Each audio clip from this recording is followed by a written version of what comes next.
it though. Okay. I'll make sure you get a plastic break. Okay, thanks. I like an exemplary, please.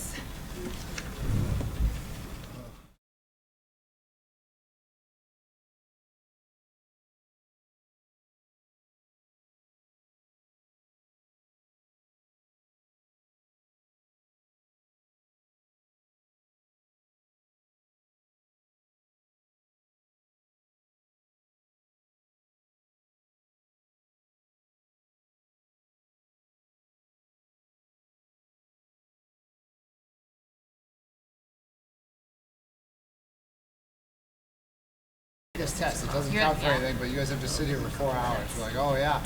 Yeah, well, when we're, just 6 this counts for us. So Yeah. we're thinking about it. Oh my gosh.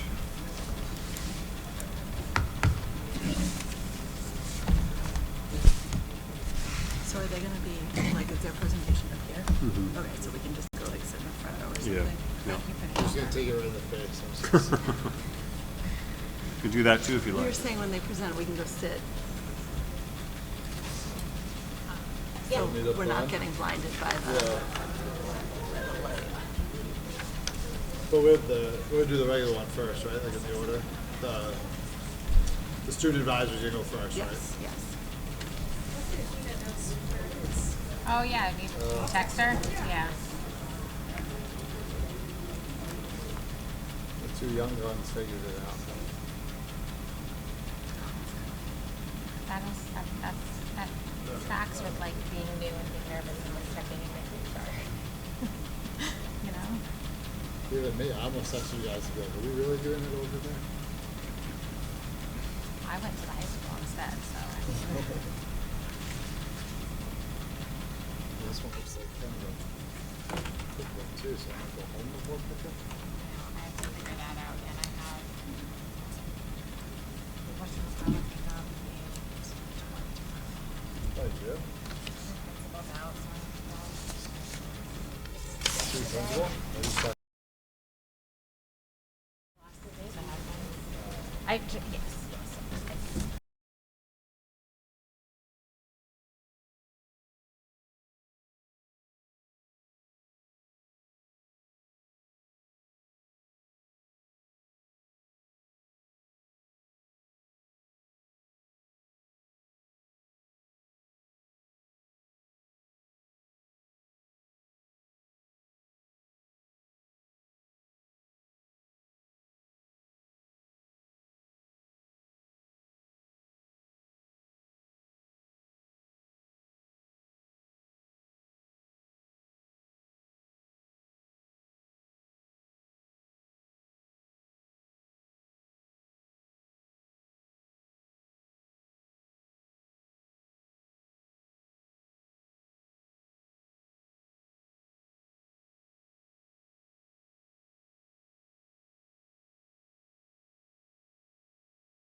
Evening. Ooh, that was loud. And welcome to the Thursday, February 5th 2026 school committee meeting. At this time, I'd like to open the meeting with a roll call of the school committee. Michelle Kirkby here. Will Horn here. Sophia Viglas here. Thank you. At this time, I'd like to open public input. Members of the public are welcome to comment during the public input either here or through Zoom. If you're on Zoom, please raise your Zoom hand. We ask that you keep your camera on when making a Zoom comment and that you follow school committee policy for public input, including speaking for no more than 3 minutes and only on topics under the purview of the school committee. And whether you're here in person or on Zoom, please state your name and address for the record. Yes, please.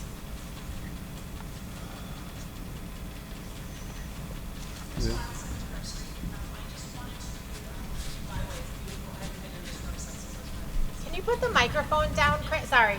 Thanks. I wanted to follow up on the school meeting and public hearing to correct some factual information. This is really important. Two things. So one of the questions I asked in the hearing had to do with the money that would be paid out in school choice tuition.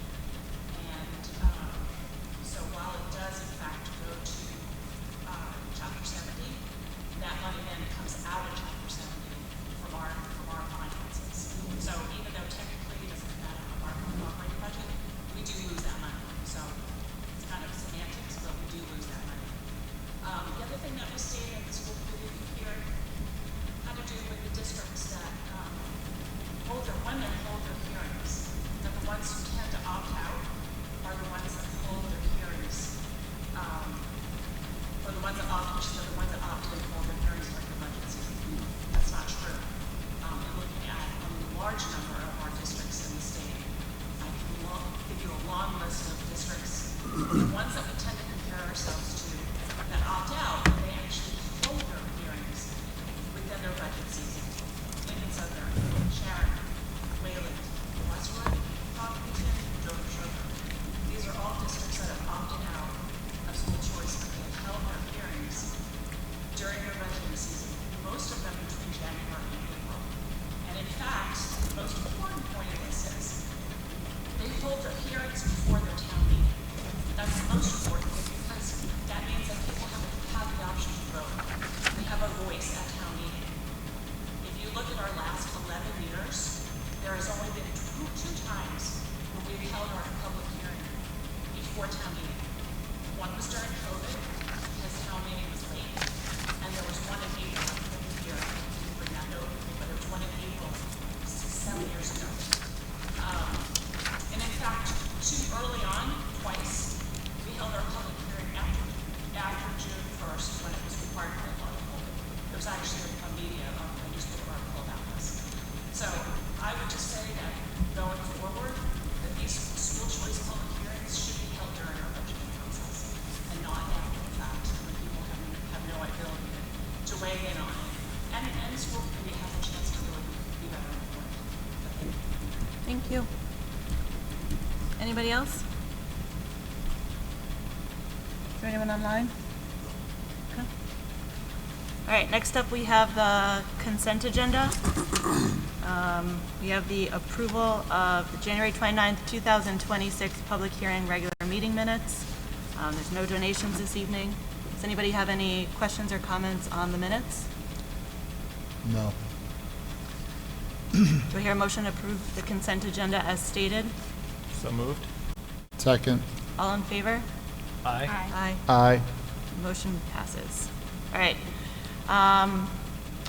Next up, we have the high school student advisory. Welcome back to our students. I'll hand this over to Will and Sophia. Sure. I forgot what you said in your email. Do we have everyone here? Did I not come? Okay, great. So we had asked our students just to give us some updates about how things are going this year, and also if they're able to think about and focus on any particular updates related to some of the things that we've talked with them about before. In terms of how we talked about the 9th grade transition a little bit at the beginning of the year, if there's any updates on how it's going now that we're actually halfway, or 100 days in, right? The 100th day was today. Tomorrow? Is today? Okay, it's today. So now that we're 100 days in, and then another thing that we asked about specifically, if they were able to gather any information about, was anything regarding after-school help and help during flex period in terms of how that's going and being able to access more support from teachers. I don't know who wants to start. You guys can come up here. You can rock, paper, scissors. Athena. So we'll start with the 12th grade.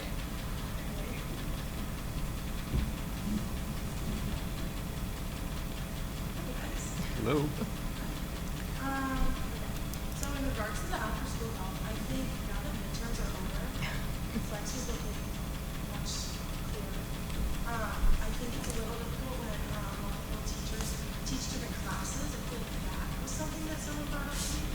I had a student tell me that one of their teachers teaches a stat class, but also the regular pre-calc class, and it's hard to like fight through the stat kids to get pre-calc help. And I think I've heard about this before with freshmen in world history, trying to like fight through the English kid, because it's hard for teachers to teach multiple classes. And obviously, like at those like points in the year, especially at the time when there's like tests in all those classes, all the kids want to go. The English kids said for their test, the regular world history one kids need to say for that test. So that was a little hard. I think like teachers have two different classes, two different sets of kids and different questions. So that can help. In regards to after school, I think some of the teachers are a little bit more flexible on staying after school, but I know you don't have to. You never know when it's supposed to or don't have to. That was like a weird gray area that I didn't know too much about. But I know for me at least, I was missing a little bit of my bio classes. Today was missing my service bio, and I think I'm going after school with my bio classes tomorrow.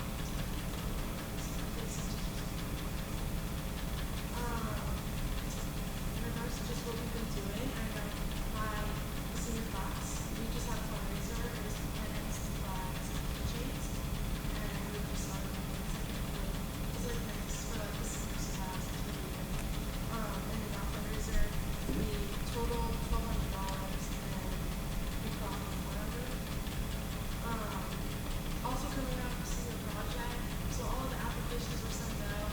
Now we're getting last week, I think, 2 getting emails back whether they were approved or not approved. We get to one approved appeal and everything that with the 2 senior project teachers that we did in secret was sent out. Everything last Friday, they put in their appeals, and now everybody's getting into their interviews. So to get your project fully approved, you have to meet inside the environment and the 2 teachers in our senior project. So that's going to be the next couple months before terminating that senior project starts. We're all really excited. I know the last senior project, I signed the version of like children's books, so I can put videos for children's books. I know Awesome. some other kids are building birdhouses. We have a few that's refreshing the girls on girl, like updating heroes and picking it up. It's all in good condition right now. So I know a lot of people are excited for the projects that they're doing. Also upcoming is Small Villages, which I think starts in the next 2 weeks. And there's a list of requirements that you have to have. You have to have your grades, have to be a C+, a C+, on your classes, and you have to have tutors and no more than 6 students absences. And for that, every day,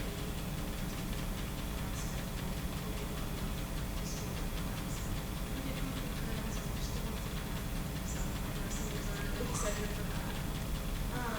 Also upcoming for school for teen languages is the Apple test. I don't know if you guys are familiar with that, but the Apple test is how for seniors who get to say letters and choose teachers and questions levels.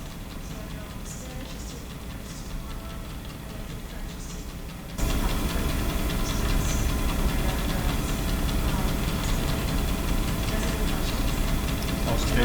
Do you want to share where you were at the State House? For soccer, because we won the state championship representative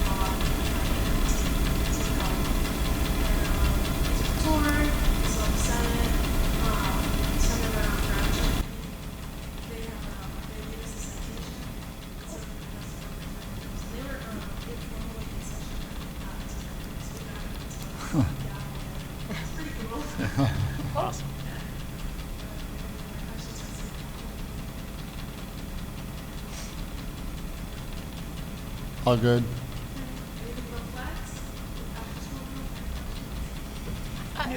You mentioned that it's harder when teachers teach multiple classes. When you do flex, is it divided by, like, if I teach pre-calc and I teach algebra 1, is one of my flexes algebra 1 and one pre-calc, or is they're always mixed together? Okay, just to that teacher specifically.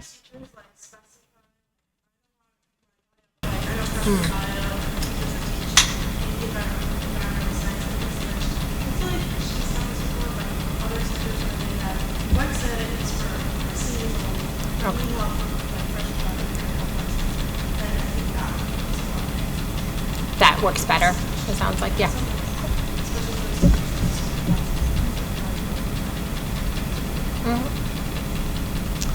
And how much of an impact do you think that is the lack of after-school access is having, on your classmates, as far as getting access to extra help?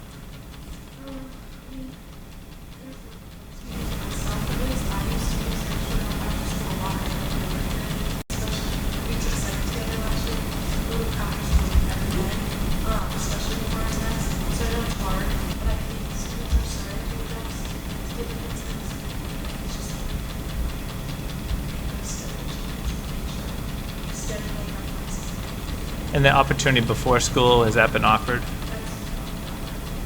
Everything before school. After school, teachers aren't required to stay after school, but they can. But before Right. school, we don't offer that. But they do come before school starts by so many minutes, correct? They do. Yes. But the intent of the extended, the change of start time wasn't to get kids into school early. No, I understand that, yeah. That was what we're. Gotcha. Of course. Of course. Thank you. Thank you.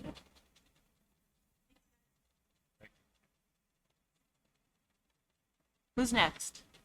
Elliot? Oh, I didn't see him.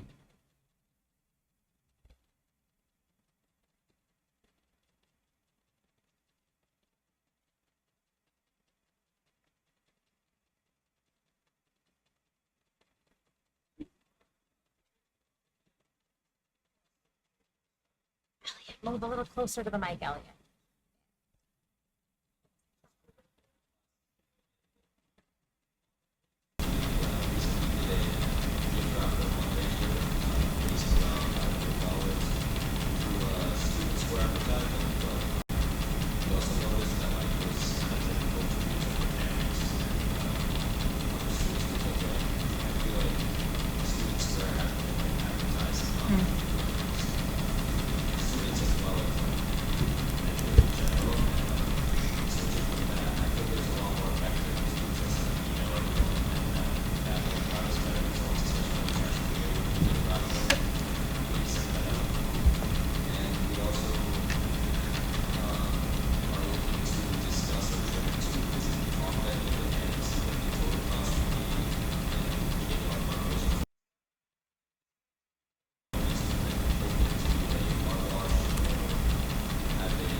So the question about electives, and so are you right, currently there's lack of information about electives for next year and for course selection? Yes, especially for, I've only received like information in class with the slides for just my English electives, and I haven't really seen much of it. And do you know when course selection starts?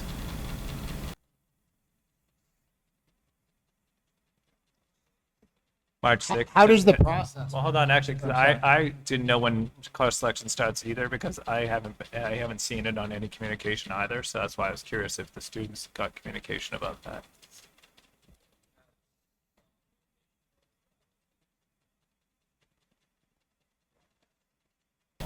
Gotcha, March 6th then.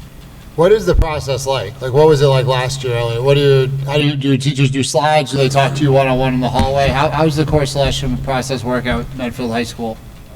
We do a little bit of both. So for all of our core classes, we usually have a paper that lists all of the possible electives that you can take next year, and you usually plans for that.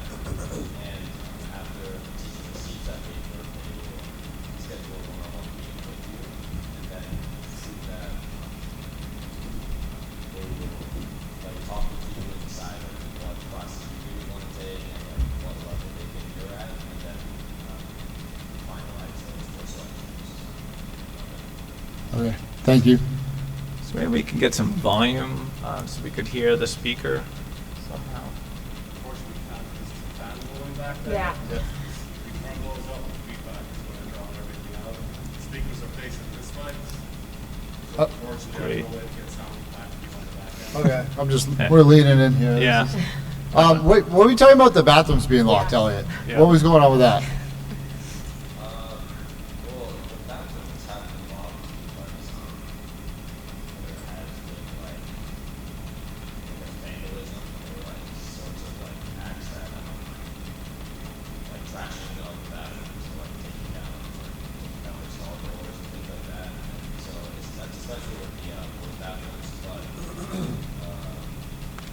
we have locked a lot of them, and like there are a few available to us, but they should have been built in, especially after all of this, all the issues going on.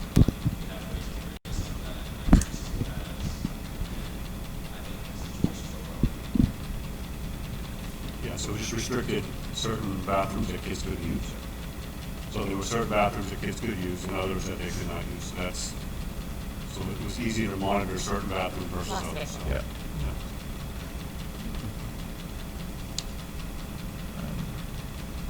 And then the flex, I guess my only other question is, the people going into flex to get extra help, and then are people flexing in to hang out with their friends in the same class?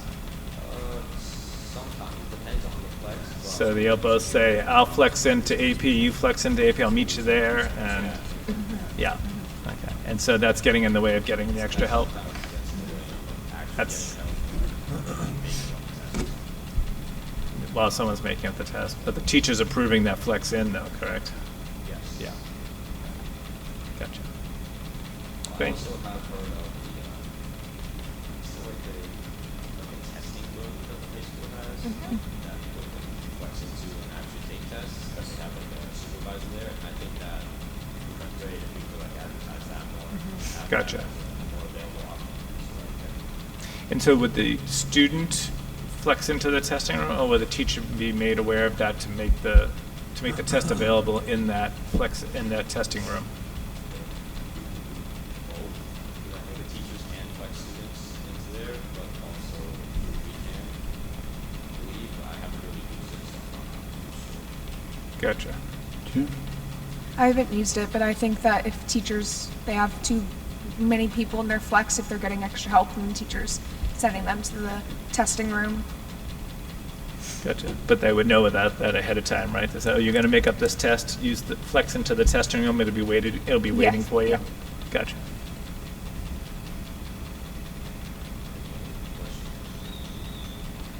No, thank you. Thank you. Thanks, Elliot. Thank you.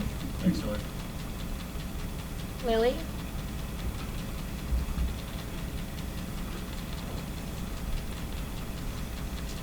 Hi, my name is Lily Kai, and I'm a freshman, or the sophomore representative. The first thing I want to speak about is some good news about the sophomore class. Recently, we have finalized our car fundraiser.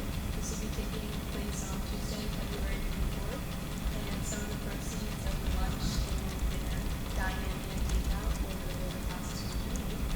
The second thing I wanted to speak about was the new platform of communication that parents and students are using. We have Parents Wear and Students Wear, which has been a very useful way teachers are able to communicate with students effectively.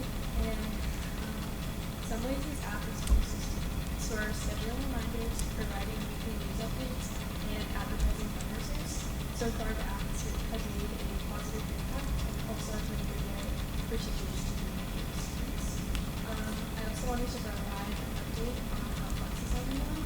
In the previous meeting, I mentioned that classes have felt very full and it's hard to get one-on-one attention with teachers. This problem is mainly on weeks where like certain testing is taking place. So if it's like an off week when there is no tests, the classes are generally like not as full as usual and you can get that one-on-one attention. So making sure you flex in maybe a couple weeks before a test is probably more beneficial. And lastly, I wanted to talk about workload before break. Teachers definitely have been a lot of tests before break, like in the next week, or tests. It definitely adds a lot of stress. So maybe if teachers could just like keep an eye out for on the testing schedule before break to maybe like separate these tests throughout the week.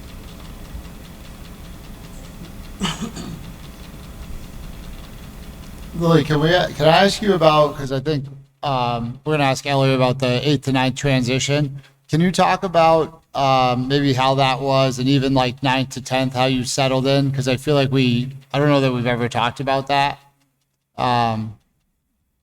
Anything you have to say about the 9th to 10th transition and even 8th to 9th if you can remember?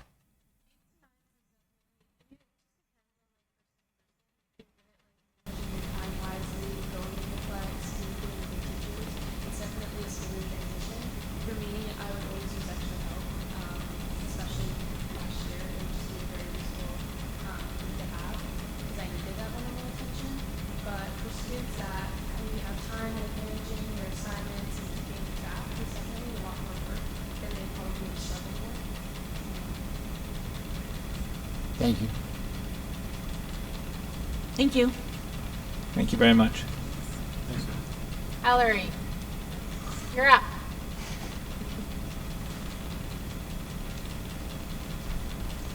Hi, I'm Ellery Deshays, and I'm here to share an update from the student government. My team and I have been meeting a lot recently, along with Ms. Hagan, to plan an upcoming fundraiser. We're excited to announce that we're working on a Kids Night Out event at the high school. We're hoping to hold it on March 13th from 6 to 9 p.m. for students grade 2 through 5. Our goal is to create a fun, safe night for younger students while also raising money to support school activities. During Kids Night Out, there will be lots of options for entertainment. In the gym, there will be basketball, limo, and other recreational games. In the cafeteria, we'll be serving pizza, chips, and water.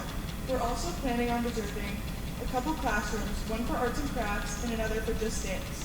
We're also working on adding more activities too, especially ones for students who don't want to sit and do arts and crafts the whole time. We're planning to divide grades so that half the students are in the gym, while the other half are in classrooms, and then we can switch so everyone gets a chance to go where they want. As a freshman, as a freshman, things have been getting easier as the year is going on. We're all adjusting to high school and the new way of teaching. I've heard from a bunch of my peers recently that students are starting to feel more comfortable and confident in their classes. So yeah, we're just getting more used to it now and it feels more normal. Excellent. Are you or your colleagues finding any struggles with the aforementioned flexing in and tests? Yeah, I would say that's been a struggle a lot recently because I know for what I talked about my world history, that she teaches like 4 classes and it just gets like full immediately even if we have a test. You may not be able to answer. I'm curious all teachers teach 5 classes, right, Dr. Myerson? So I'm just curious how is it the number of classes sections of that class that may have an impact? It sounds. Well, if you're, does that if you're teacher just, teach- yeah, if you're a teacher and you're just, if you only have 2 preps, right, and you're only testing in one, all the kids are there with the same questions. And these guys are saying, like, if a teacher's given like 3 different tests that week, Gotcha. it's hard to get, like, help Or, with that I see if specific. yeah, there's, the right, teacher, okay. because if there's all those kids for one, the teacher and the kids, But I teaching imagine, 4 can help sections each of other. one course, they all have a test at the same Correct, time. and Gotcha, that's easier. gotcha, right. Well, that sounds harder because there's 4 classes of kids coming at the Yeah, same period but of I'm- time. Yeah, I mean, I guess, well, I don't know, Yeah. speaking from my experience, but Yeah. the kids help each other too, right? Like, because when they're all there on the same subject, I imagine you all can look and your friend might have the answer versus if it's 3 different classes, it's a different thing. Does that make sense? Okay. And we also have the peer tutors that can come in and help Oh. us, so it's like not just one-on-one all the time. We can have more help. Gotcha. Cool. Thank you. Thank you. Thank you very much. All right, moving on next to the DECA presentation, Dr. Marston. Thank you, Madam Chair. So we're excited to have our DECA students and Mrs. Schaefer here. This has been an incredible program, a great addition to our high school, and our kids are continually doing really, really well with it. And we're happy to see the presentation and some other information from our students tonight.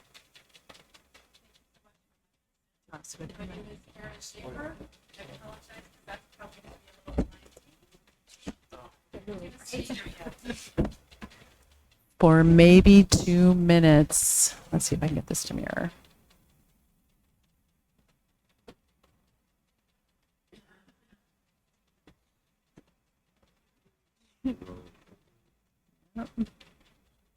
Absolutely. Thought maybe I could check to see.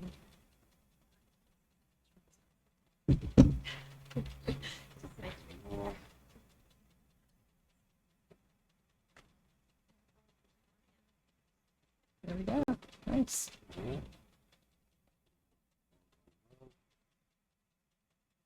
Digits. It's ready for it.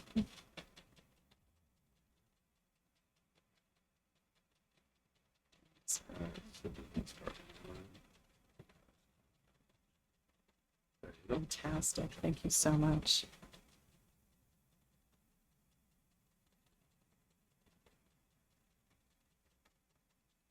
All right, my name is Karen Schaefer, and I get the pleasure of teaching our high school students the business skills that will hopefully be very portable for them wherever they go in their career path. My goal is just to give you a little bit of feeling about the structure that the students go through and then get out of the way and let the students do the real sharing. So I've shared some pictures. Some of these students are here. You may recognize one in the front row. The first thing students do is they pick an area that they're interested in. It could be human resources, finance, marketing, operations, franchises, global, sports management. There are 50 different events for them to pick from. Then they decide if they want to work with a teammate or if they want to go solo. Their option is either to do a mini case study, which we call a role play, and they don't know what that scenario is going to be until they show up in front of the judge. If they do a role play, which is really popular in our high school, they also have to sit for an international exam, and we consider that to be an equalizer. Everybody can get different judges, but we all share the same exam. Now, some students, and we have some tonight who will speak about it, do a prepared event. So they willingly write a 20-page report or a 20-page slide deck and do research on their own too. Then, of course, once the students have picked their events, they start to prepare and train. I think the reason why our school has done so well with this and it's continued to grow is because we have student leaders that have mentored and trained the new students so well. It starts with districts, and everybody goes and competes at districts. We have 13 other high schools and about 1,200 students who compete, again, in 50 different events or so. The top 4 in each event go to states, which we call SCDC, State Conference, State Career Development Conference. And then the top 8 from that event, which has about 4,500 students in the Commonwealth of Massachusetts competing, the top 8 will go to international. We call it international because there's about 9 other countries that send competitors. but it's always held in the United States. So we kind of triangulate between Atlanta and Orlando and Anaheim. So here's some more pictures. DECA's been around since after World War II. We've got 300,000 students globally, 13,000 in the Commonwealth. We run our chapter through the e-board, so an executive board run by students. I just kind of manage back of the house. You can see I've got a pie chart up there, and it explains who has made it to states this year. So you can see that the practice really pays off. Seniors and juniors are typically more represented. We have sophomores who are attending, and we have a couple of incredible freshmen who made it this year too. Now in the middle, you're going to see Sam George. Sam, give us a wave.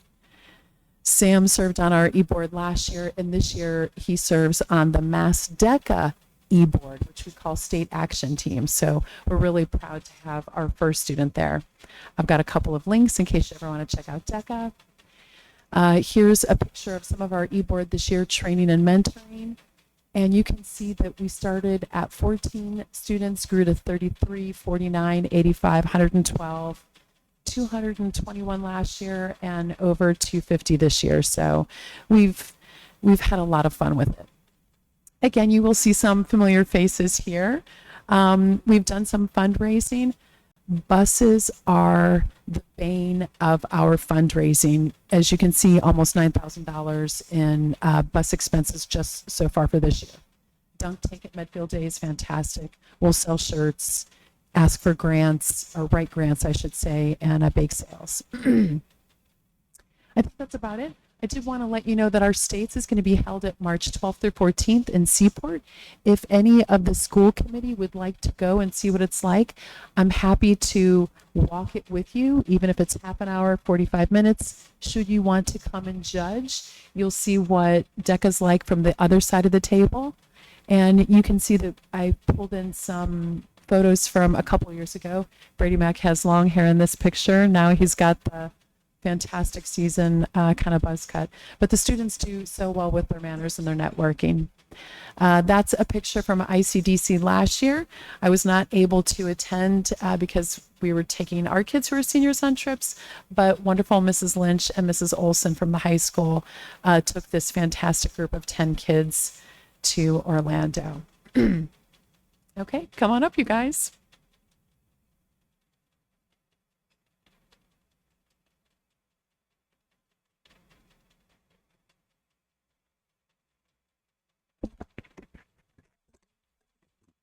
Hi, I'm Sam George. I'm a senior at the high school, and I've been in DECA for the past 4 years.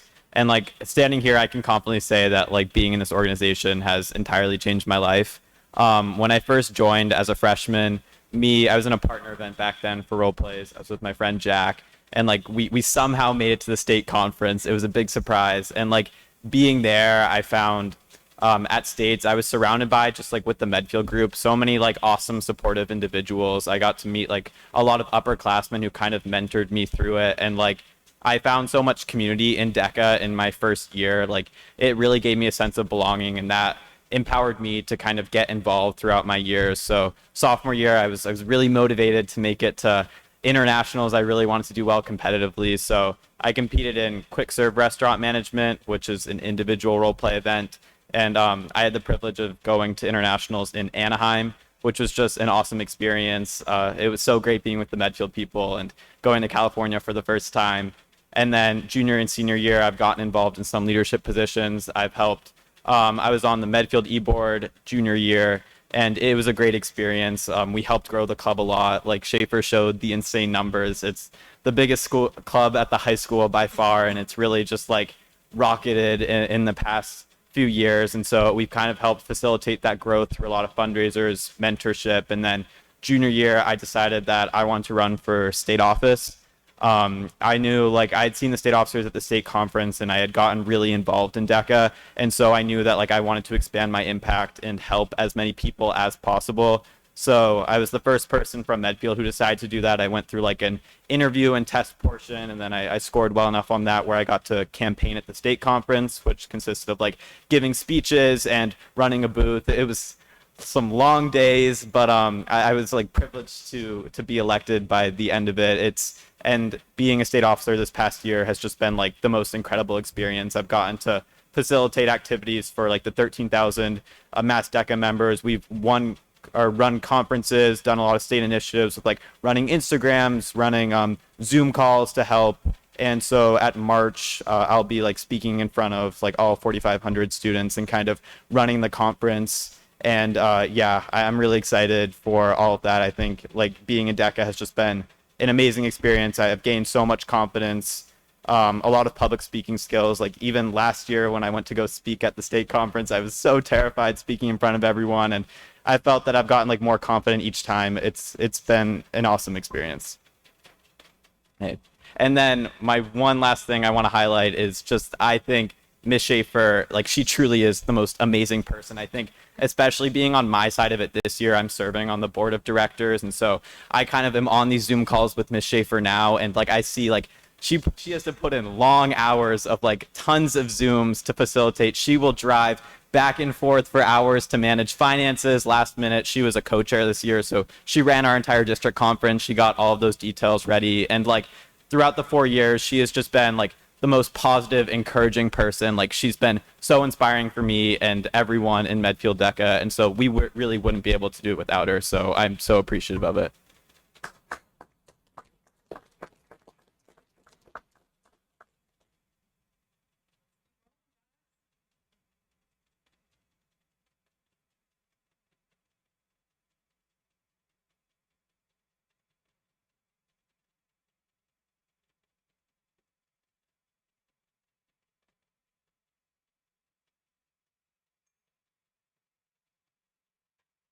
Hello, I'm Joey Gemsky. I'm Brady McCormick.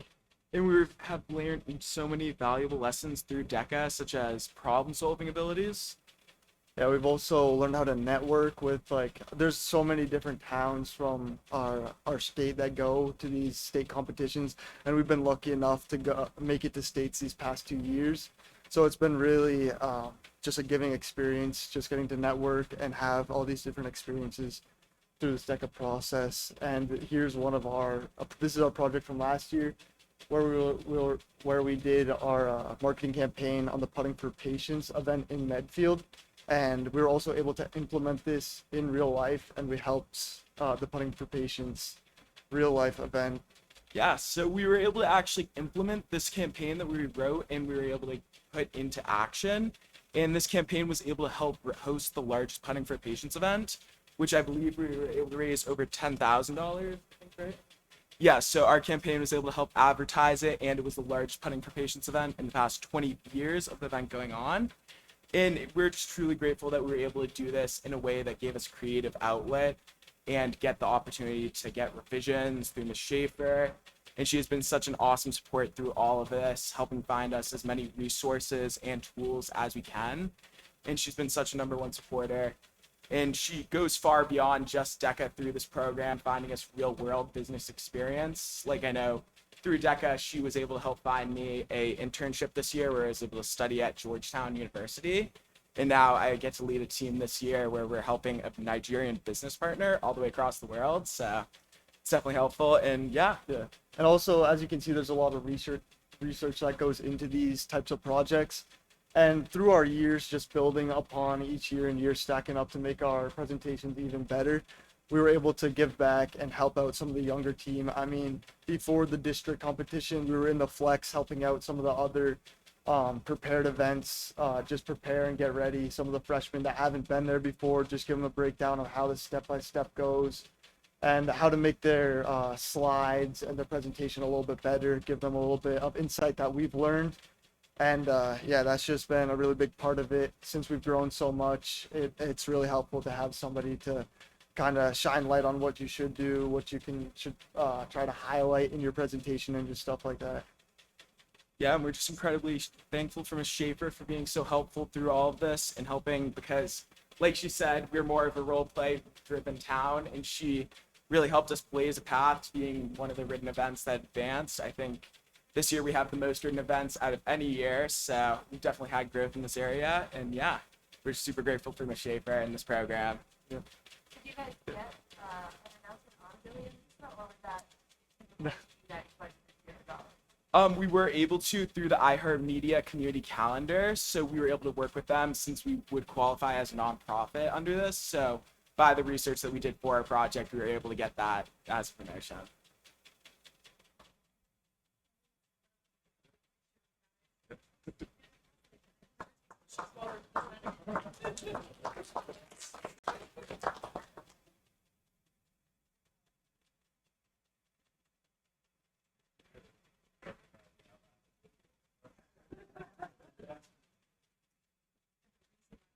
So we've got 10 teams that are going to share best practices. They don't make the students themselves.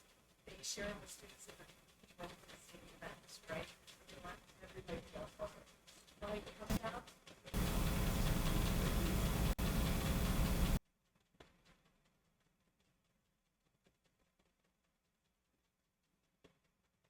Hi everyone. I know you've heard me speak before, but I'm Elliot, and this is my second year of DECA, and I've thoroughly enjoyed both years.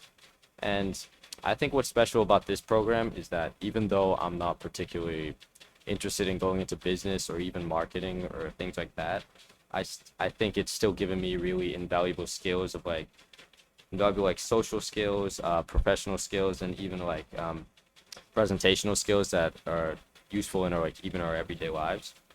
And especially for me, I worked on the prepared events, as Schaefer had talked about before, and I've really learned how to work together with my fellow group members in order to come up with business plans that can actually benefit real world issues.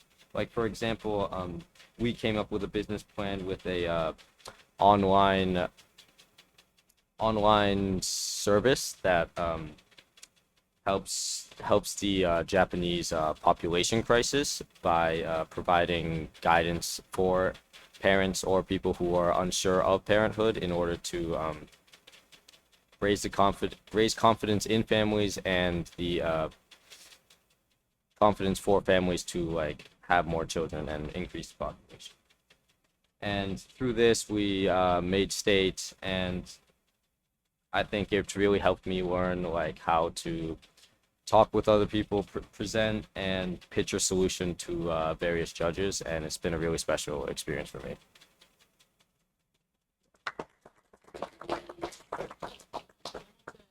You guys are good readers, just kind of scrolling through this. So let's keep rolling. So that way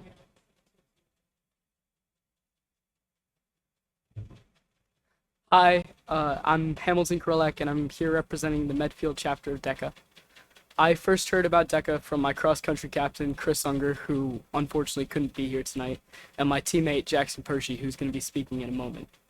Both of them this year are running for state officer.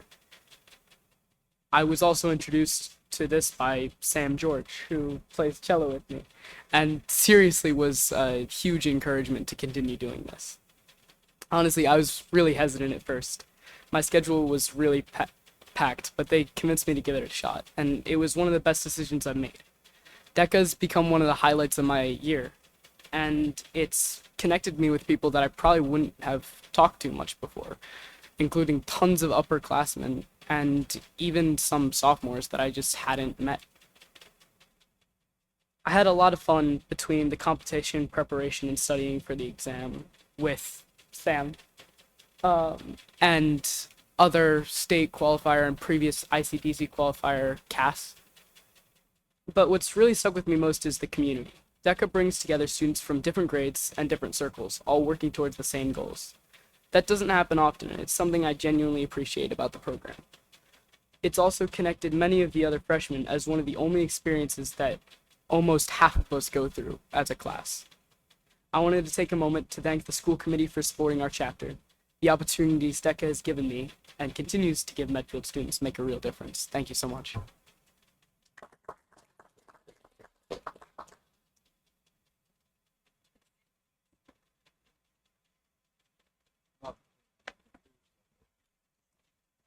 Hi everyone, my name is Hillary Day and I'm a senior at Medfield High School. This is my third year on DECA and my second year headed to SCUC in the buying and merchandising team role play event. I like DECA because it helps build important skills for the future and teaches me how to be confident, work with others, and communicate my ideas clearly. I enjoy competing and challenging myself, and DECA gives me the opportunity to learn about business and leadership in a fun way. Being a part of DECA has helped me grow not only as a student, but as a person. Thank you.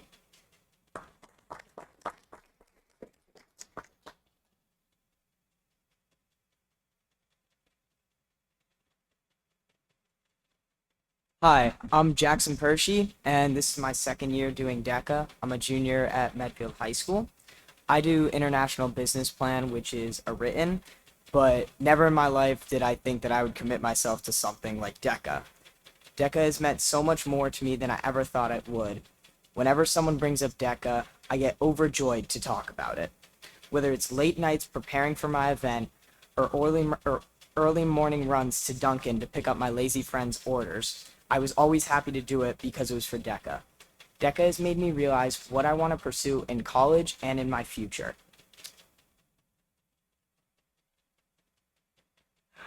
I never thought that I would get real-world experience that I did from DECA. For instance, I didn't think I would wear a suit in public, but now I have one that my parents almost had a heart attack that they had bought for me. DECA has brought me closer with people that I am proud to call my friends, and it has let me experience things I never thought I would. DECA is not just a club, it's a way to meet new people, and it is a way to become more confident in yourself and in your heart. I want to thank Ms. Schaefer being the absolutely greatest advisor for DECA. She's helped me so much, whether it's online or in person. She always has the best advice for me.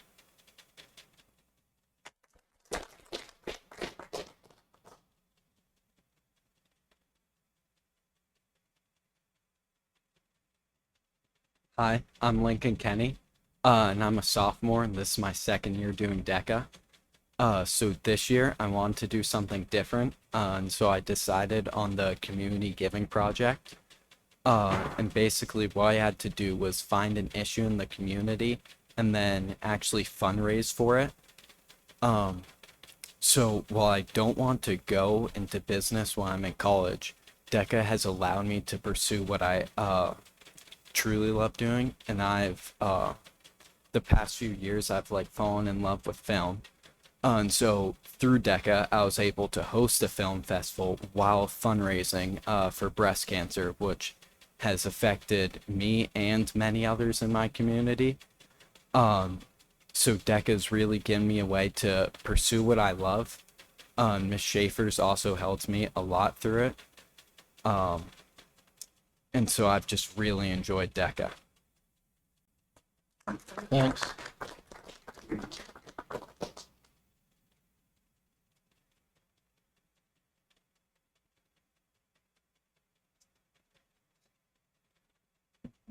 Hi, my name is Fai Sakukar, and my event for DECA is Principles of Business Administration and Management, and I'm really honored to say that I got top 2 in my event this year, so I'm going to be going to states as a freshman, which I'm very excited about. And I want to thank Schaefer and Sam and the rest of the e-board who support us so much, and the school committee, because without you guys, really this club, I don't think it'd be as popular as it is. And it really is very popular here. It's one of the things that so many of the members of our student body do. It brings together so many different parts of the school community, and it's a really great way to meet new people, meet upperclassmen, and network to other parts of the school.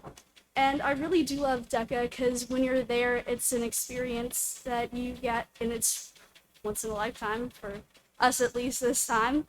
And you get to meet all sorts of new people and face challenges head on. It also gave me loads of great skills like problem solving, thinking on my feet, and public speaking. I actually get really jittery when I speak in public, so it was a great way for me to learn how to tone that down and control myself when I'm speaking and really hone in my presentation skills. And I'm really, really excited about going to states and so appreciative that I joined this club and I let myself have this experience. So thank you.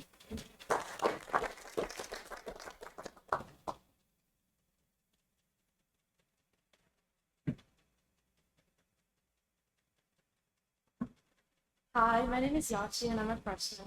And through DECA, I've been able to meet so many amazing and supportive people from not only Medfield, but from different schools. And I feel like DECA has given me a very interactive way to learn about business. And my event was Restaurant Food Service Management.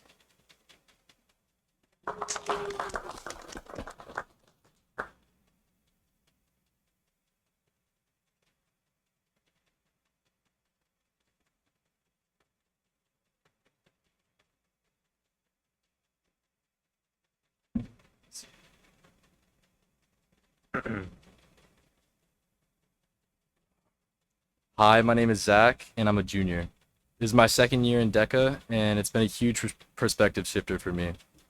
Until DECA, I really didn't know what I wanted to do in life, but it's really opened my eyes into the world of business. It's hands-on and genuinely engaging, and it gives me real-world experience and helps me build confidence, communication skills, and problem-solving skills in a practical way. Last year, I was able to compete at districts, states, and even went on to ICDC, which pushed me way out of my comfort zone in the best possible way. I really value the community at DECA. I've made out-of-school friends that I still keep in touch with and had a lot of friends with those I already knew. I'm so grateful to be a part of DECA and its community. Thank you.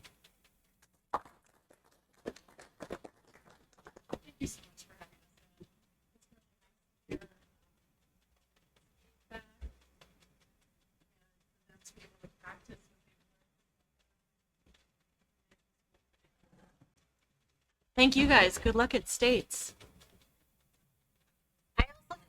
It is amazing that you, Ms. Schaefer, Yeah, go. Ms. Schaefer. No, but No, you have to stay here. So I understand that you're gonna brush this off and say it's all them, and it is all them, right? But they have been able to do this because of your guidance, and to double the amount of students in a year in a club is impressive. Phenomenal. That's crazy. She's the best. You're like, I don't want any more students. I can't take any more. Pretend to talk. There you go.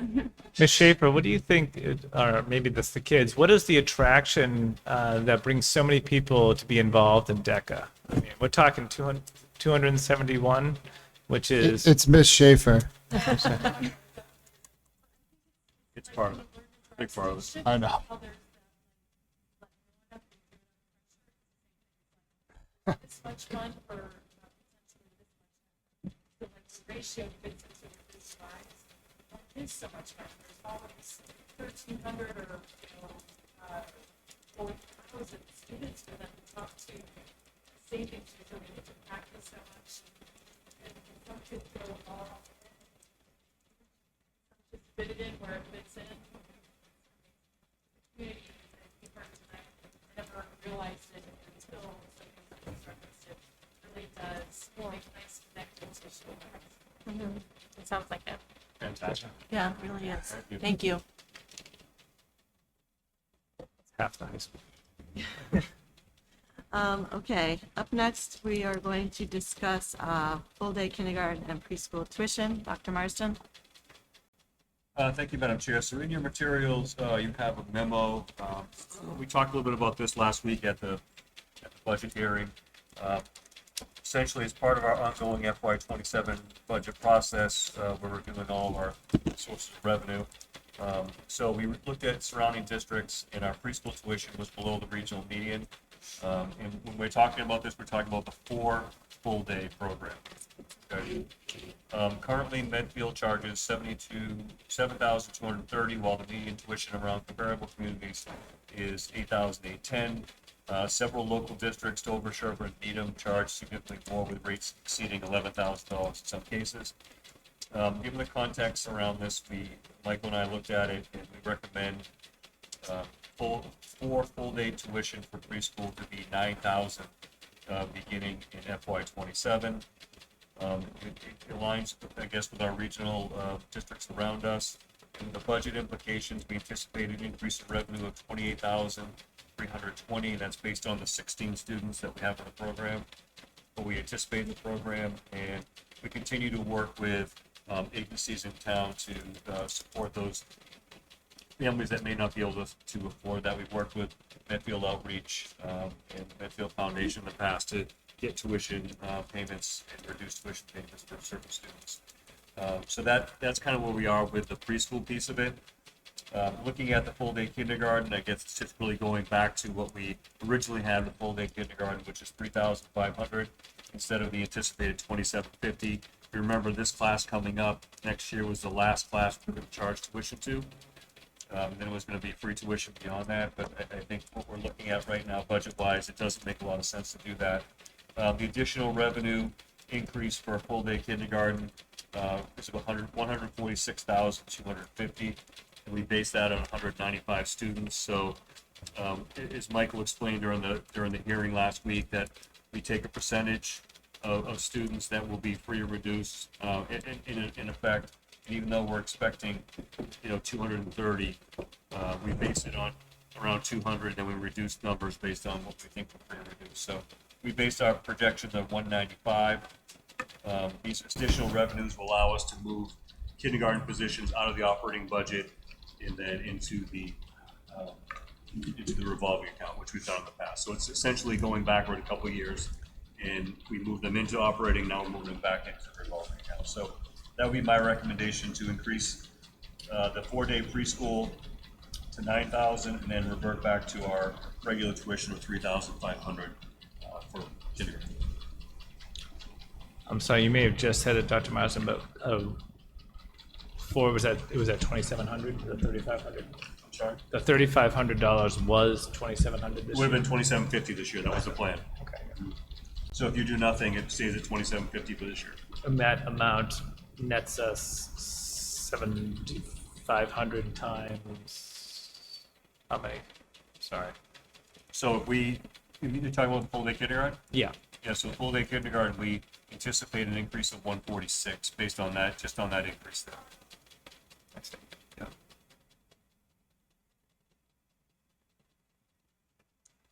Is there, so I noticed like the equity considerations and the Medfield outreach for preschool, and is there anything what's the availability if there's a family that is looking at full-day kindergarten as opposed to half-day? Is there the same opportunities thing. for Medfield The outreach? exact same thing.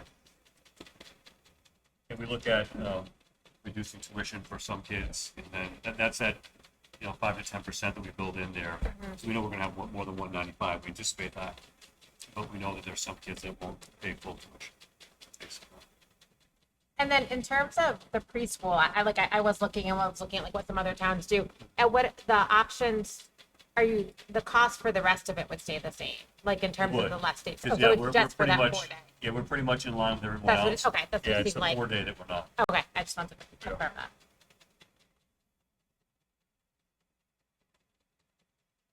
Any other questions? So if you vote to approve this, then we would look at taking those positions out of the operating budget and bringing the number down. That makes sense. Bringing that number to 5.02 down by what we reduce, right? So there'd be a different number as we're taking those positions out. Yeah, I don't have a question, but I just want to say, I didn't just talk, right? Is everyone to vote to? Like this stinks that we have to do this. Like I want to name that. I want to name that. Like sitting up here, I think, I think frankly the state could do more to help us pay for kindergartens if they want kids to be able to read. But from where we're at as an elected official and community member and all this, like it stinks that we have to do this, but I just want to name that I'm about to vote for this because we all know how I feel about cutting teachers, and I think we need to save all the teachers. So that last part that Dr. Marsden just said, like the last thing I want to do is go backwards, right? But this is, I think, one of the only ways that we have that we can control something where we're going to be able to save roughly 2 teachers' jobs here. So I just want to say that again to the tens of thousands of people listening, but just so people know where I'm at. And if you want to talk to me or us about this, my phone has not rung about this vote. But it stinks that we're doing this. But again, it's going to be hard on our kindergarten families coming in, our youngest families. But we need to to save as many teacher jobs as we can. So just me sitting here, you know, Will Horn, that's why I'm voting yes. I just want to name all that. My only comment is that as much as I think maybe thinking back, we may have been naive to think we could scale this back, you know, without being able to project the ultimate pinch that is bound to happen in all communities across the Commonwealth with a Proposition 2.5. So there is no way that you can continue to grow until inflation drops below 2.5%. So I think, you know, if, to your point, Will, if we didn't hear about this, obviously this is, you know, people weren't really focused on that. I guess when we tick up the FY27 budget in old business, I don't think it changes my stance on being able to strategically plan for the future. So I do, as unfortunate as it is, I think this just puts us back to where we were. You know, unfortunate as it is, and if state wants full day K, which they should, I think they should find a way to fund it. So. I mean, I definitely echo that. I sat down and like counted all the districts that do tuition, but there's not a lot of them. So I do think that we need, huh? Not anymore. No, there Not a were lot. 14 last year Yeah. when I counted. And so I do think that we have to really think about how, and as Dr. Martin said, there are some neighboring districts that do it. But we really do have to try to, I don't think this is the year we're going to figure it out, but we do have to sort of have that conversation going of how we can make that happen, because we are in the minority for that. Yeah, I think when we had a strategic plan and we were making these plans we proposed it to you folks, we weren't looking at the health insurance increase on the town side that really was causing these issues for us, right? So I think we felt like it made a lot of sense to do what we did and have next year be, you know, free kindergarten for all, but, you know, we didn't anticipate 15 to 18% increases in health insurance. And I think it'd be helpful, Dr. Marsden, perhaps, you know, to have throughout this conversation to show the increases of the health insurance percentage-wise over the last 4 or 5 years.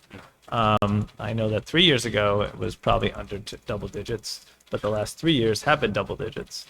Yeah, it actually went down. I'd have to look at it, but there was one sheet that it actually went down a year recently, so we'd have to look at it.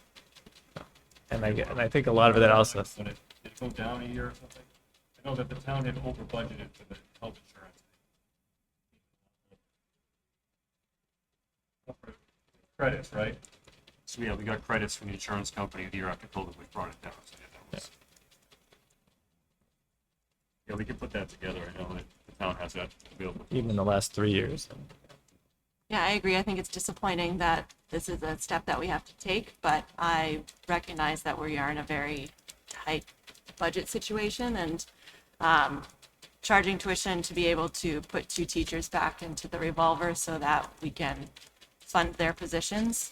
I think it's the right thing to do at this point. Well, and that's why, you know, Chairperson Kirkby, I think that the important part of that is how much money we're actually talking about. Those increases, you know, when Michael comes up to talk about 20% increase, that's well over $1 million increase, you know, in the budget. So when we're talking about what we were about to go for an override, you're talking about what it would cost to fund just the increase in your premium.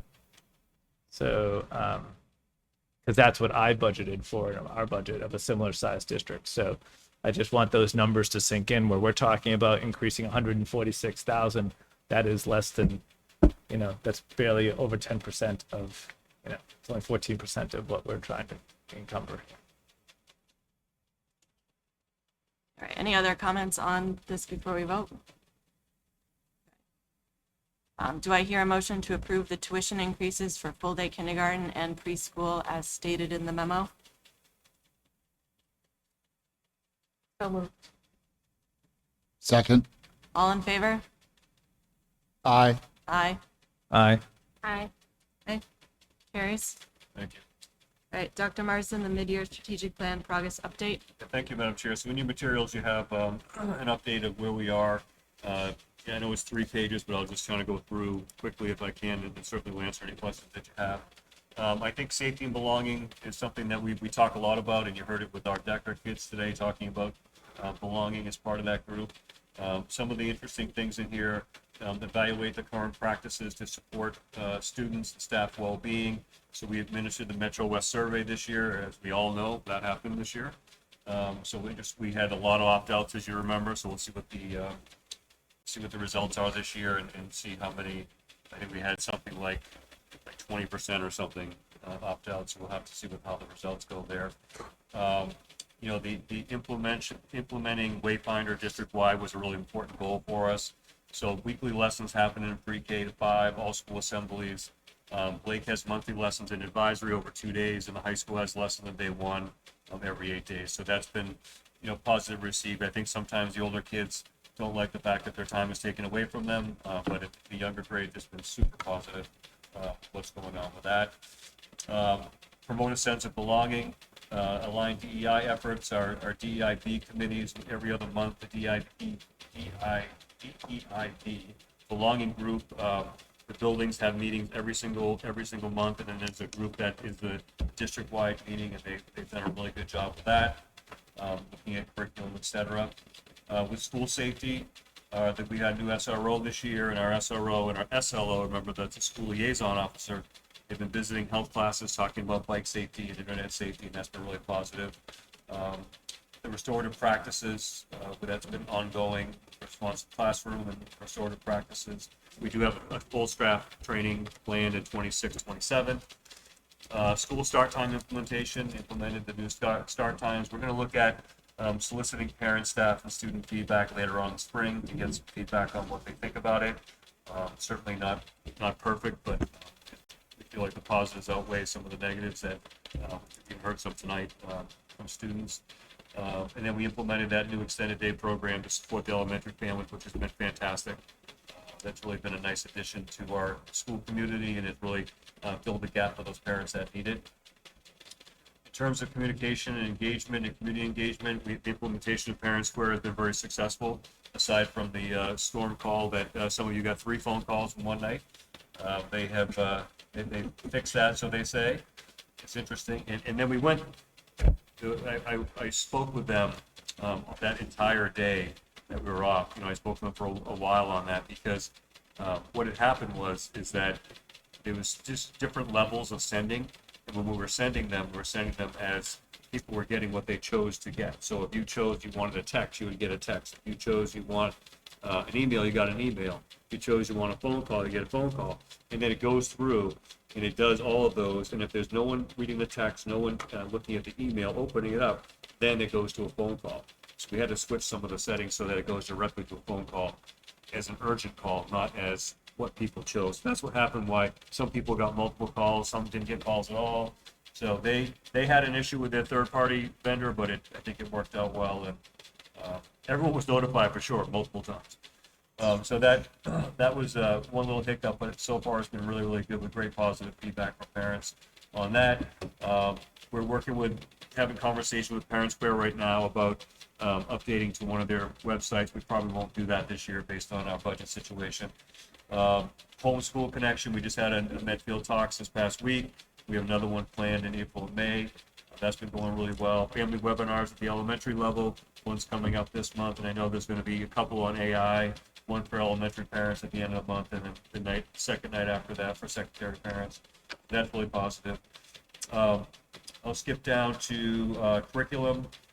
Vertical teams, we have the math vertical team in progress. Tech digital literacy is launched and they're working. The math pilots are coming to an end at the middle school. I was in classrooms today observing lessons. They were going really, really well. So there'll be a decision on that coming up soon. AI guidelines at your last meeting. It will be fully implemented with staff and students in March. We're giving principals and teachers time to review some of that with their kids and with their staff before they become the guidelines that we implement. Social emotional learning, again, that was Wayfinder. We had the staff training in August and October, and we launched this fall. Streamlined student transition. So it's ongoing meetings with grade 9 teachers specific to the transition. And we had PD on January 14th to discuss transitions, especially in grades 6 through 12. And then the 3 elementary principals, they continue to coordinate transitions 1 to 2 and then 3 to 4. A lot of discussion around that, so that's been going really well. And then lastly, facilities and finance and personnel, looking at solar at Memorial, which we learned today is live. So that's great. We finally got that live. That's awesome. We're going to do a ceremony with folks from the Energy Committee at some point coming up soon. But I guess it's really doing really well. It's generating a lot of energy. Solar company called Michael today to let them know that was happening. And then we're still working on that new roof of solar at Blake, which hopefully will happen for us this summer. Partnership with the Warrant Committee, that's in progress. Continue to negotiate a Unit A successor contract, again in progress. And increasing the kindergarten and preschool fees, looking at new revenue streams. I think, at some point we need to look at bus fees again as a district, so we'll have to look at that. And then I think, looking at the capital committee and the capital budget, which Michael serves on for the district. Owen has done a presentation asking for funds for that, and then that will replace the end-of-life security cameras and projectors that we have within our district. So a lot going on, a lot happening. We'll certainly have a more detailed one at the end of the year, but that's our mid-year update of our strategic plan. One thing I just wanted to add with the Wayfinder, even though it is during flex, it's during like the advisory period, which is blocked out and you can't flex it anywhere. So instead of kind of just like sitting in advisory like prior years, we actually have something to do, which I think personally has been very helpful. For senior year, we're doing like decisions and kind of like life beyond high school. So we're learning like decision matrices and what you can do other than college for next year. So I personally have found it really helpful, and I've used some of the skills that I've learned during flex periods for the Wayfinder, like outside of school. So that's great, Hillary. Yeah, that's great. Thank you, Hillary.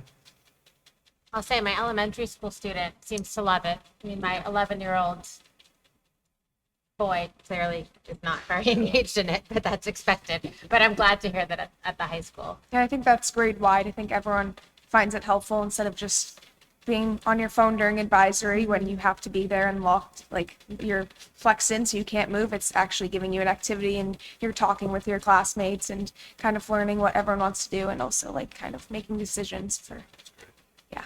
And I think the nice thing is that it's consistent curriculum K-12, so that this is just the first year. So when kids are in 4th, 5th, 6th grade, they would have had it 4 or 5 or 6 years going in.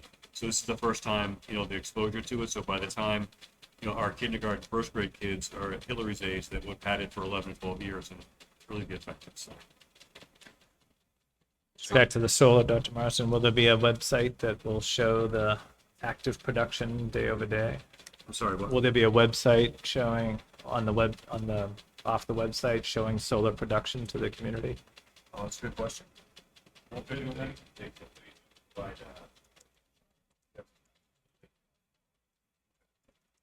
Well, considering we just found out it was working today, and it was done in August, so that's definitely in the future. I know other schools have done that. Well, I was going to say, as trying to encourage the community to invest more in that. That'd be good to show. So, understanding that we spent a lot of time discussing the dashboard back at the beginning of this process, I know we don't usually update mid-year, but I'm curious just when we updated last and kind of how that process went. So the end of last year, and Neil and I need to sit down and go through it again, because he has some, he has that in mind for how we're going to weight certain things and what it's going to look like. So we're going to try to get together after February vacation to do another update for this year, even though, because there are some mid-cycle things that need to be updated. Sure. Okay. Anything else? All right. Any other items since posting on February 3rd? Okay. Moving on to old business and the FY27 budget update. So we have a small budget working group that has met a few times. We've had some really productive conversations. This comes off of the email that I sent to all of you guys about forming this 2 months ago, maybe, I don't know, sometime after the group meeting that we had. And then separate from that group, Diana and I met with Steve Callahan and Ed Vizzelli yesterday of the Warrant Committee, and we had some really good discussions. So one of the things we chatted about, a specific ask from the Warrant Committee, is an itemized list of the cuts that have been presented so far. So I asked Dr. Marsden to take a pass on it, and then we can discuss together kind of what this might look like, because they'll be utilizing this when they make their decisions going forward in this space. Sure. Yes. So in your materials, you have a memo as requested by the Medfield Warrant Committee. Following reductions are presented in prioritized order, guided by our commitment to preserving the instructional core, maintaining essential student supports, and sustaining a well-rounded Medfield experience. In developing this list, we carefully evaluated which areas of the district may be better positioned than others to absorb reductions while striving to minimize the overall impact on students. It's important to acknowledge, however, that reductions like these have real consequences for our kids and staff. Our target reduction was $1,433,384, so there is $37,341 to put back into the budget based on these recommendations. Essentially, we went over the number, so this is kind of the order in which we put them, and I'll go through each one if you like. You want to go through each one, or? Well, I think the thing to note, what they're looking for specifically is the positions that are most critical to staying and which ones are less critical, right? And so Diana and I also took a pass at this, and one of the things that we discussed was kind of the effects, how the effects are felt at an elementary, a K through 5 level, versus how the effects are felt in middle school, and versus how they're felt in the high school. And some of these places, it's a little bit easier to absorb some of these things than the elementary school. So I would say, because we just voted the memorial teachers, right? They're no longer on the list, right? We can put them in the revolver. So the reduction of the 1.0 on the, let's see, 7 down, 75,000, yes, that would be in there, and the same for the one down below. Okay, so the memorial teachers are no longer on this list, so we can take them off. So then what we'd be looking at is basically, it's kind of, in reverse orders, kind of in that Dale Street teacher at the bottom, we're prioritizing as our most critical need, and then the custodian and the summer R&D kind of at the top are our less critical. So I think the other thing to note is the 3.9 still between? Yes. Okay. So recognizing the 3.9 that was presented in Dr. Marsden's budget last week. So in between the Dale Street teacher, the 2.0 Dale Street teacher, and the 1.4 Wheelock teacher, that's kind of where the 3.9 mark is. So again, if you're drawing a line and looking down, so Wheelock, you'd have a Wheelock. It'll change now because the memorial teacher's shaking my head. Right, that's what I was, so we move it up. We could, yeah. I mean, I think some of those, what we did going through was we added additional position. We added one additional position in there, which I think is the admin assistant, which wasn't there last week. So that threw the numbers off a little bit. So essentially what we did is looked at what we did in the budget book to get us to the 3.9, and then what we'd have to cut for the 1.8. So we then prioritize those. So it's not in the same order as it appears in your budget book, but that's why the 1.4 Wheelock teacher was in the original 3.99, but because of the additional reductions up top, they're not. They went down to the 1. So then my question to you guys, because we need to be sharing this with the warrant committee, is when you look at this list, is there anything you feel is not in the right order? Well, I've got a bunch of questions. Guys, go for it. 3.8 FTEs equaling 149,000 seems odd. I'm curious how that's a cluster of teachers, and not all full time. So that would be removing a cluster. So it's not 3.8 FTE, it's 3.8 positions. It's not all. It's 3.8 FTE, but they're not all full time teachers. Are you saying the number's too low? Yeah, he said the salary's too low. Yeah, that would be more like 400,000 to me. Right?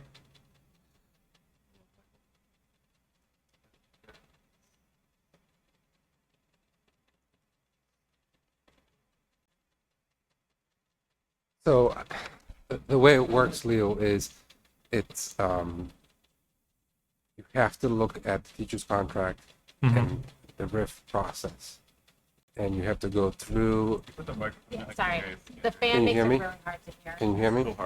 A little better, yeah. Yeah. So you have to go through the teacher's contract and look at the RIF language, and then from there you have to, we have a list of which teachers have professional status and which don't. Yep. And the teachers that don't have professional status will be the first on that list.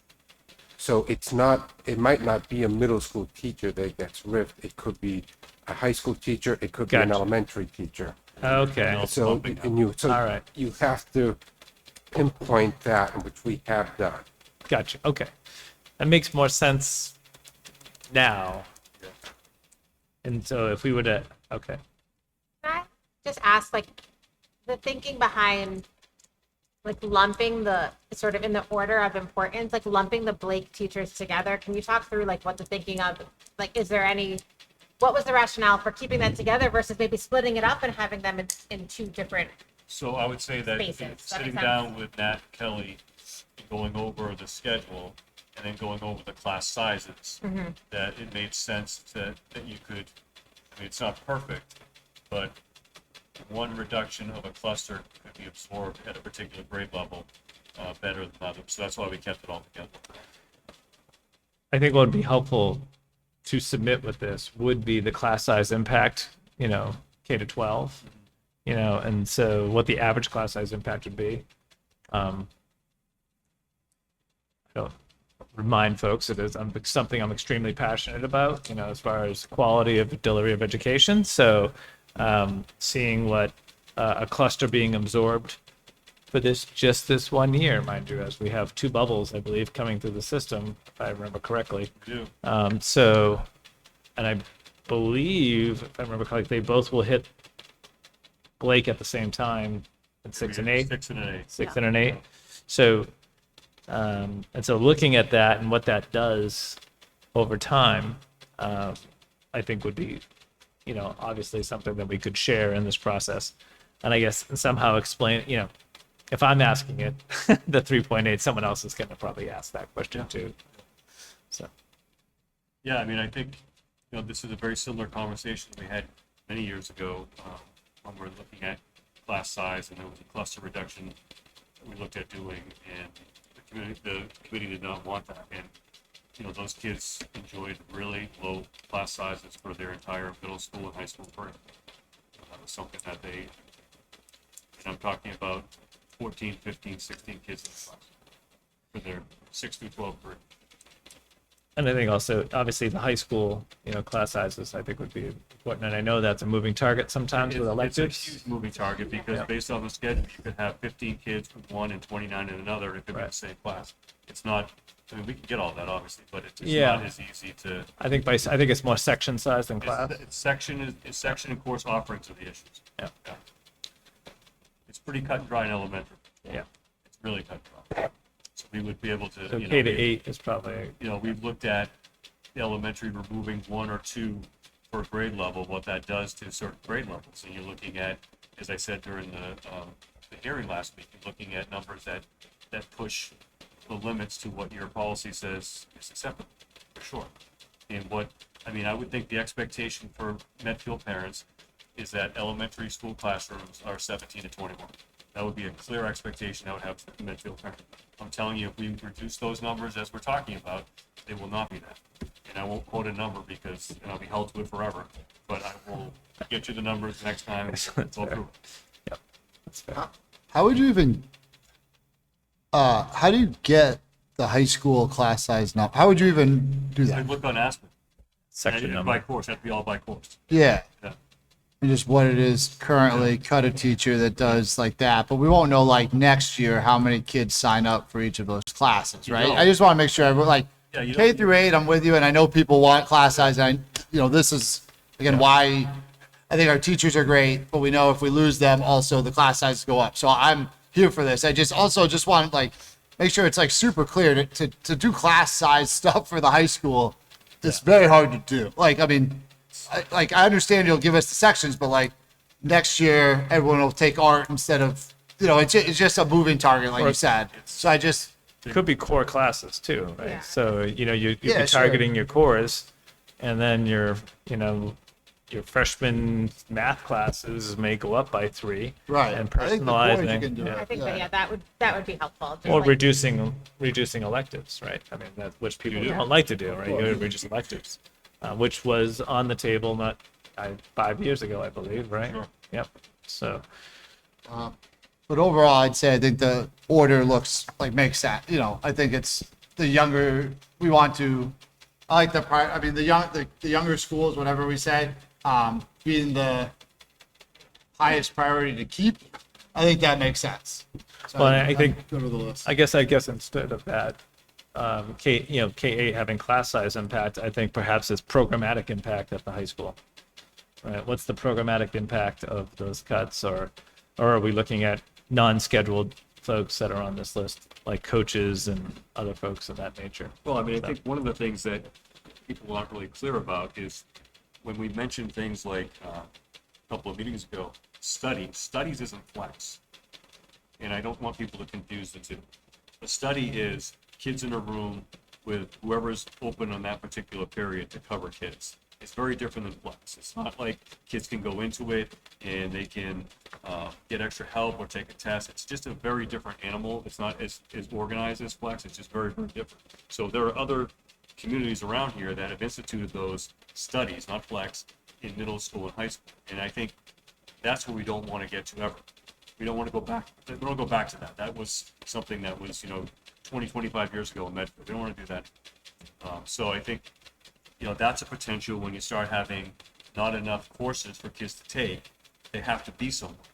So if they're not in their elective, they have to be somewhere. That somewhere might be in the cafeteria.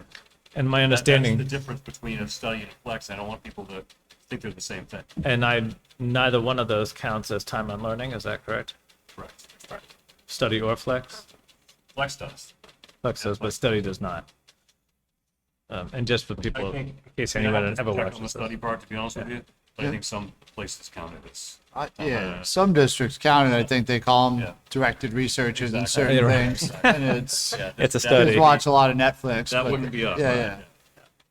People can't see that being a credit counting towards graduation. Correct. So during the budget hearing, when we, tell me if this is the wrong time for the subject. One of our colleagues brought up an important factor around the Dale Street project and asking for an override at this time. And I think one of the things that we should be, I agree that we should be cognizant of that. And I feel that if we don't ask for the right amount now, we may be forced to come back and ask for more, or be smack dab in the same decision-making process we are today, asking for more to operate the district and then asking for an override to fund a building project.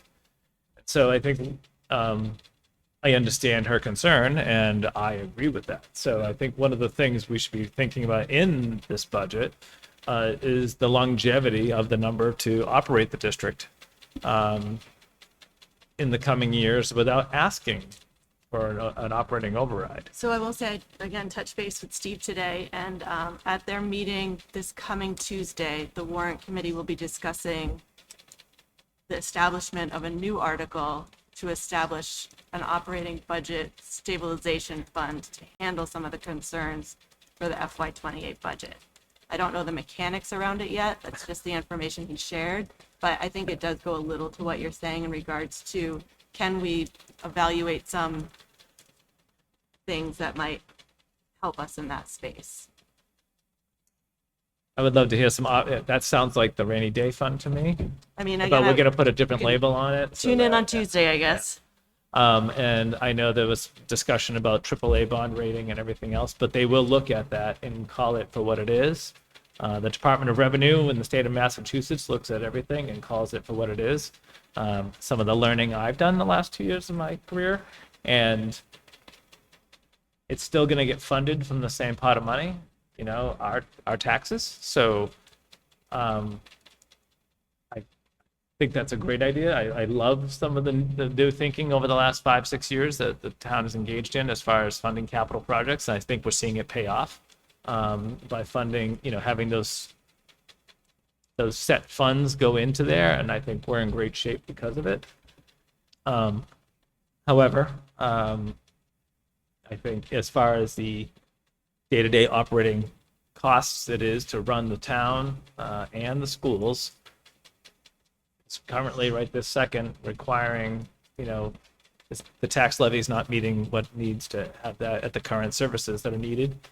And we really don't want to be in a position, and unless the warrant committee is privy to information about whether it's expenses rolling off, which I know that is out there and I have not looked at it, meaning that bonds we have open that we're paying for, we're no longer paying for. So that frees up space in the operating budget for them to share. And maybe they have a plan for that. And perhaps that's the conversation that needs to continue to happen around what that plan looks like, so that the work that we're putting into a second time around for the Dale Street project is not. So back to the list. So does anyone have anything else that they want to move or change, or any questions about the list? Or are we comfortable sending this over? I think the order makes sense. Okay. I trust in Dr. Marsden and Mr. LaFrancesca's work on this. And I do think that the next couple of months, things will change too. I mean, we'll look Right. at, we could have additional needs, students, et cetera. So things could change. This isn't the end all be all list, but I think this is the start, what we're asked to do. I will say Diana and I, when we were speaking with Ed and Steve yesterday, they had some questions around more specifics around programs that could be cut, specific teachers that might be, roles and things on the line. And one of the things that we talked to them about is that without us having a concrete number, knowing what we're working towards, it's hard for us to be in that space to speculate about specific jobs, programs, and positions. And align with the fact that, it was the 100th day of school today. We're just over the halfway mark of the year. It doesn't help our students or our staffs to be in this place of uncertainty as we continue the rest of the school year. So we are in a little bit of a waiting pattern until we know a little bit more around the specific number that we're going to be working for with the override. So if we're good in this space, another thing that we talked about was some ways to increase revenue on the school side. And you mentioned this early, but I wanted to see what people's thoughts were on looking into bus fees again, or sports fees, or parking fees.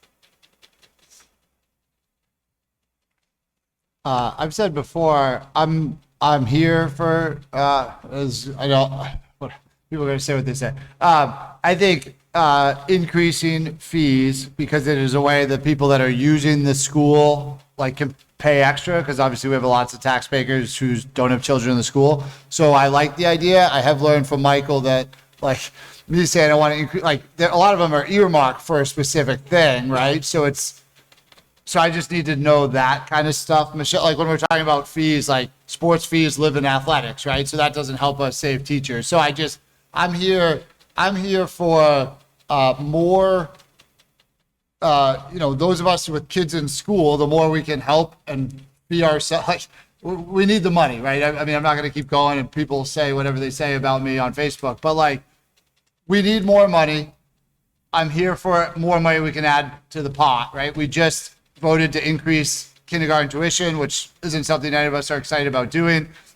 But so if there are fees we can charge, and Michael, I need to learn from you a little bit, that throw money back into the pot that aren't just for athletics, I'd be happy to talk about those. But to so what are those? Because what are our options? Even parking has to go for parking stuff, right? You told Yeah. So I don't know where we're gaining, I guess. If we did bus fees, we Yeah. could use that to offset the cost. Of So the bus fees is the but that frees up money somewhere else. Right. So, I mean, that's. And transportation's obviously our largest expense besides labor, our labor.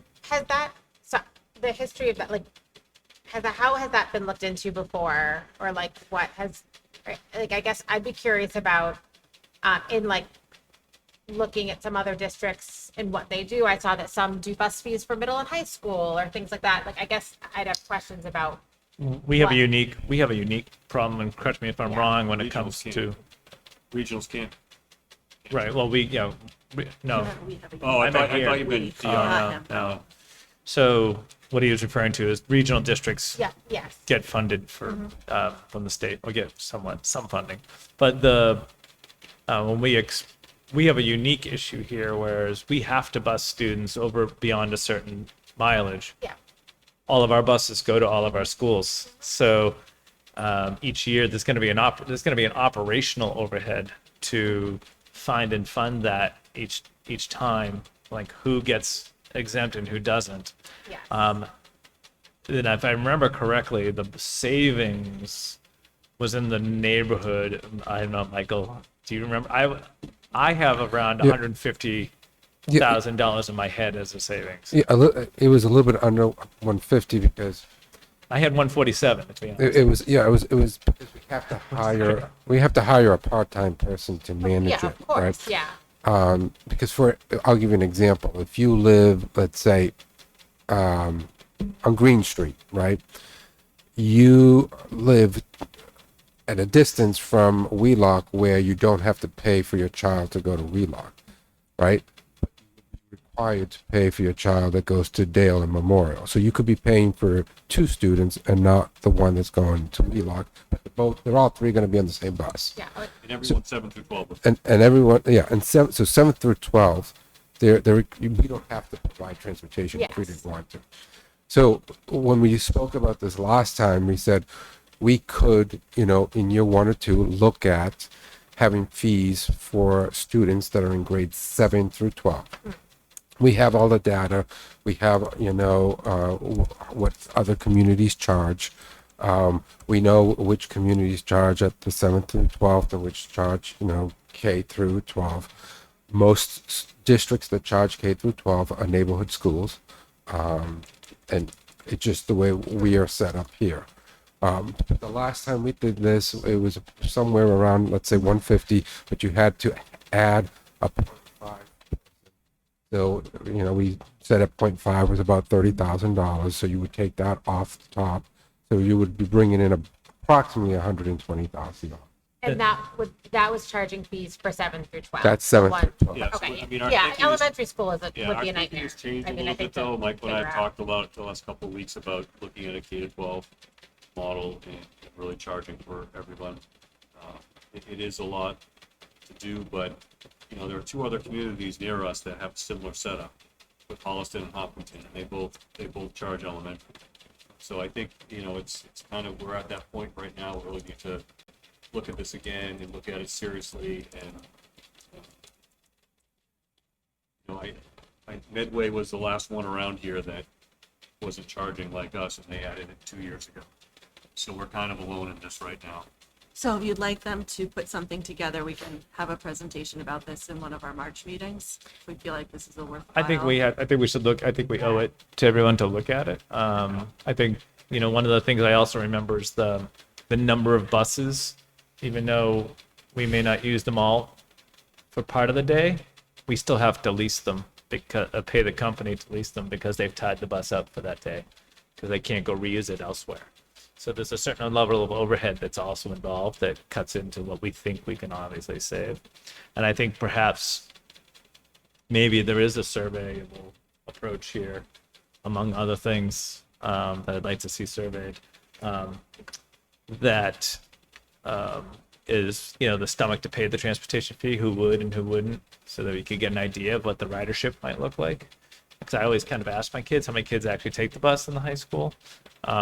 Like I've happened to have driven my kids 3 days this week, and it's only it's only Thursday, for one reason or another. But to see what that ridership would look like, if in fact people had to pay for that. And the only question I had, Michael, on athletics, to answer the athletics question, how much outside of stipends, how far under does athletics run for their operating costs that fees don't cover? Do we happen to know how much we have to kick in out of the operating budget each year? Sure. Well, besides salary. So So the stipends are about 320,000. 320 for stipends. Correct. And then we do partial transportation, and then there's another line item for membership fees that's also in our operation. Do you know how much for transportation? I mean, I'm sure it keeps I, going thi- up. I believe it's 50,000. 60? It's in the book. I have to. So it's about. So, the thing with the fees, right? We are collecting fees. We're in the same ballpark as other communities around us, but supplies. Most of our supplies, ring time, pool rental, gymnastics rental. That's where the cost is, and that's all coming out of our revolving account. And that keeps on going up year after year after year. What do we charge per sport? I mean, I think I remember this. It's a tiered system. So, It's- so we have 3 tiers. We have a tier for like, correct. Where we have to rent stuff. in the Correct. fields. And then we have a tier with I think 250 for like football and soccer and lacrosse. Is how much, 250? It's 250. Fairly reasonable, I think, yeah. Yeah, and then I believe for hockey and gymnastics is it's in the 300s. Is there a family cap? There is a family cap. I mean, 250 sounds like a bargain, actually. That's for a top tier one? No, that's for the middle tier. That's for a low tier. What's a hockey tier? Is it 350? It's at 400 now. Yeah. See, there you go. Yeah. Yeah, they asked us to raise it. The hockey Yeah, parents that's asked us right. to raise Yeah. it last That's right. last year. yeah. So. Does anyone have any interest in what other communities charge for bus fees? Just a quick. Sure. Yeah, go ahead. These are just around here.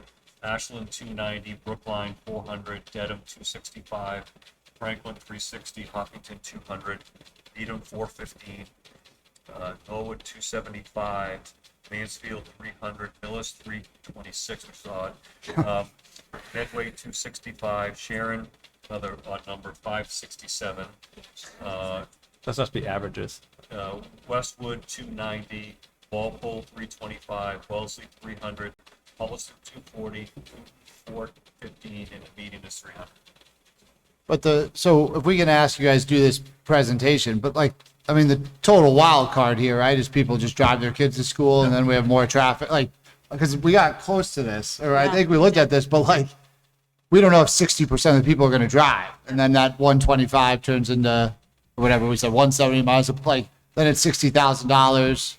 Because, yeah, sorry, the bus, again, like I said, I am here for the people using the school paying more, but this just gets real messy all of a sudden if everyone opts out and drives their kid, and we know there's a population in this town that has the privilege and ability to do that. So it's just So the last time we proposed it was in year 1. We don't put that toward the operational budget so we can see what we actually bring in. Right. Because we don't have an idea, correct? Right. And then in year 2, taking that in consideration, putting that funding, into the operational budget. But in year 1, not knowing, so let's say we say it's 150, but we get 80,000. Right. And then we're going to be in a deficit. Sure.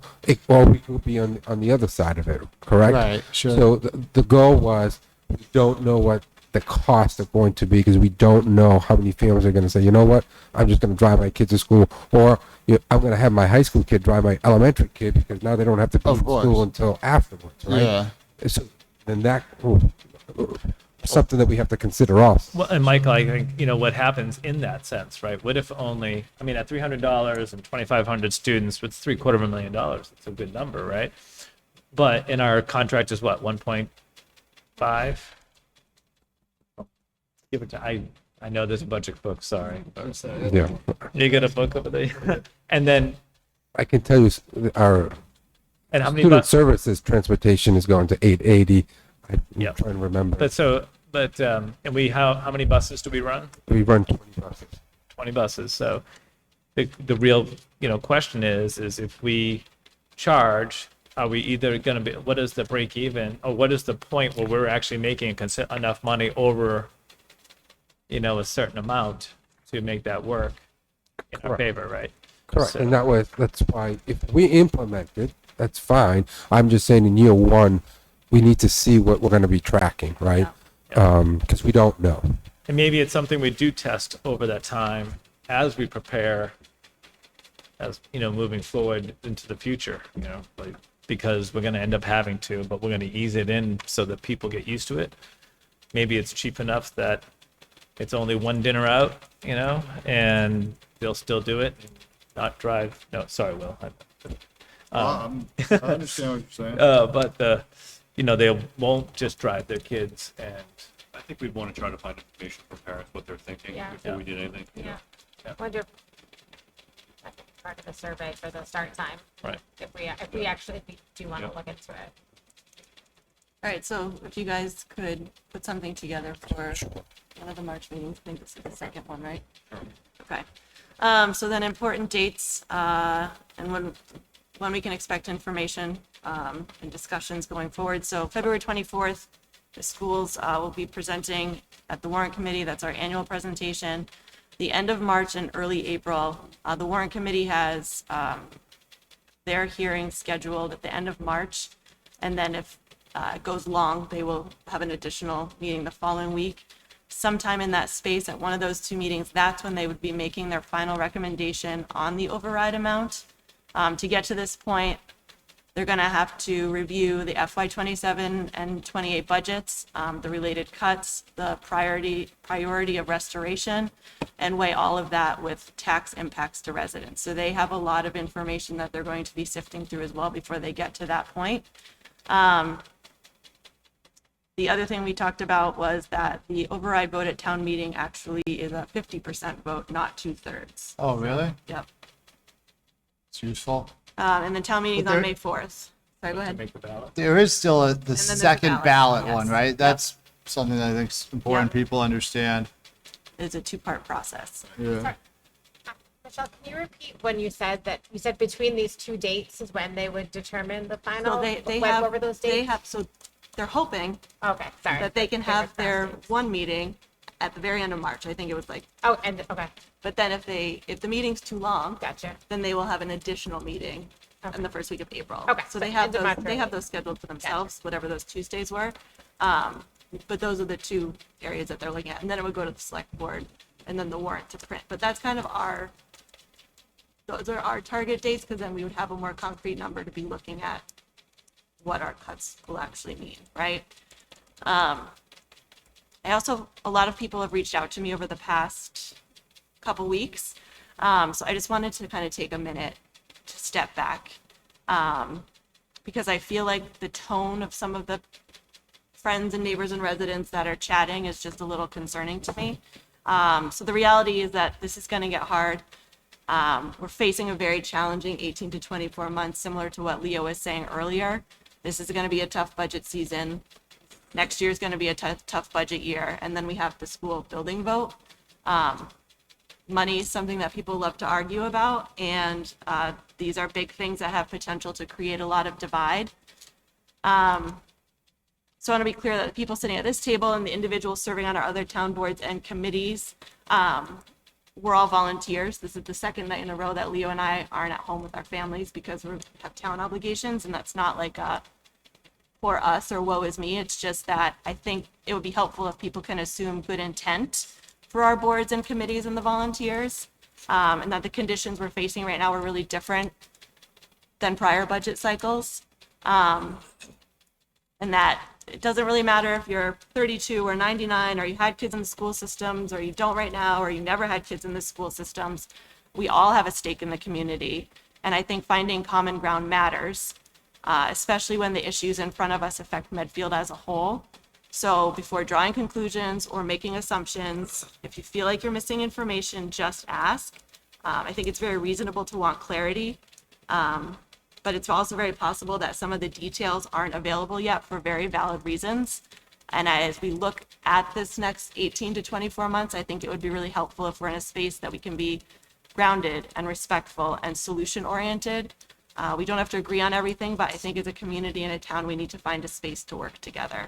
So it's going to be my little soapbox moment based on all the people that have come and reached out to me. So Do you guys have anything else you want to add about the budget? Okay, on to the next item. Mobile phone social media task force update. Will and Dr. Marsden? Yeah, we showed screenagers, which is so we have four, well, whatever. So the snow day we were supposed to show screenagers. Snow day happened on Monday night. We showed screenagers, and I think it was 73 people showed up. So that is a huge number for a Medfield Talks or for any event at night. Especially on a cold winter night. So we took that as a very positive thing. The Wait Till 8th pledge, which is now as a Facebook group, is still growing. Today, more people join. What happens is when you join it, if your child is in that grade, every time someone joins, you get an email. And I got a 6th and 7th grader, and I got 2 emails today. So we met again as a task force, I think is what we call it, yesterday.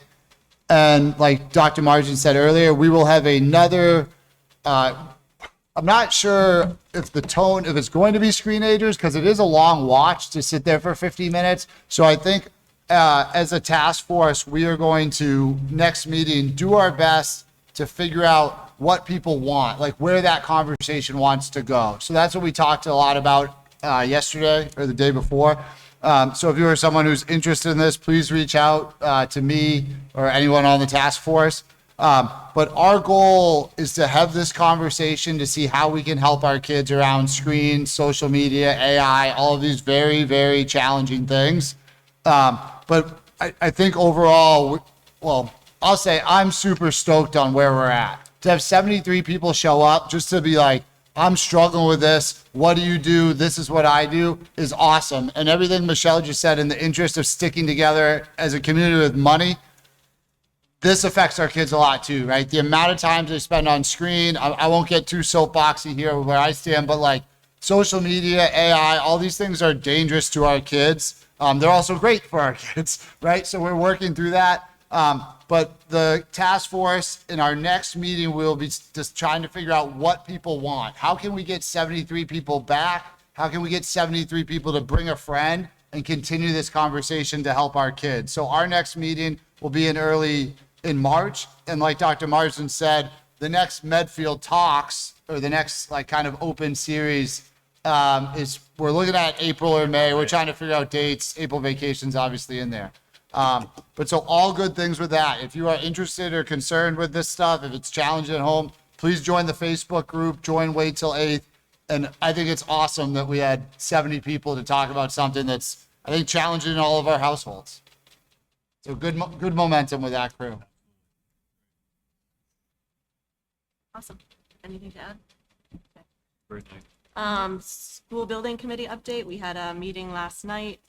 We heard from Eversource. An Eversource representative gave some options as we started to think and talk about sustainability for the school project. It's still very early for all of these things, so it's kind of just a space for them to start introducing us to things we can start thinking about. We also talked a lot about the OPM selection interview process, which will be happening very soon and very quickly, and hopefully we'll have an OPM by early April. Is that what we're looking at? Well, that's when the meeting with MSBA is. Right. Yes. Between now and then, we'll be engaging in a process to select an OPM. Thank you, Mr. LeFrancesca, for organizing that. So yeah, it should be exciting. And once they're on board, that's when things really start getting going. So. Okay. Anything from a community engagement update? I think it was great that Dr. Marsden sent out some of the available positions for some of the different community and parent groups, because we already got some emails of some parents, saying they saw that and they were reaching out. So that was good. I met with MCP this morning, and I think we'll do the same thing once they're ready to get new members too, just to get the word out. So helpful. So well. Hillary, do you have any updates? No, I think everyone covered it. Yeah. So the only other thing was potential to move our April 16th meeting to April 9th. Does that work for people? It's a Thursday to the earlier Thursday. So My birthday. Oh. feel like I remember this from last year. You're gonna have this every year. That's okay. What did you say, from the 16th to the 9th, right? Correct, yeah. Yeah. Guess he cannot have to take me away from my birthday weekend. All right, do we have any other items? It's 3 days after Easter Monday. Okay, so future agenda items, superintendent goals and school committee goals. Our next meeting will be on March 5th. Reminder that we have Marcus Vaughn and Josh Tarski will be in attendance to share some info from the state side. Senator Roush is in session that day, but if anything changes, she will also try to join us. Do I hear a motion to adjourn? So moved. Second. All in favor? Aye. Aye. All right, thank you, everybody. Thank you.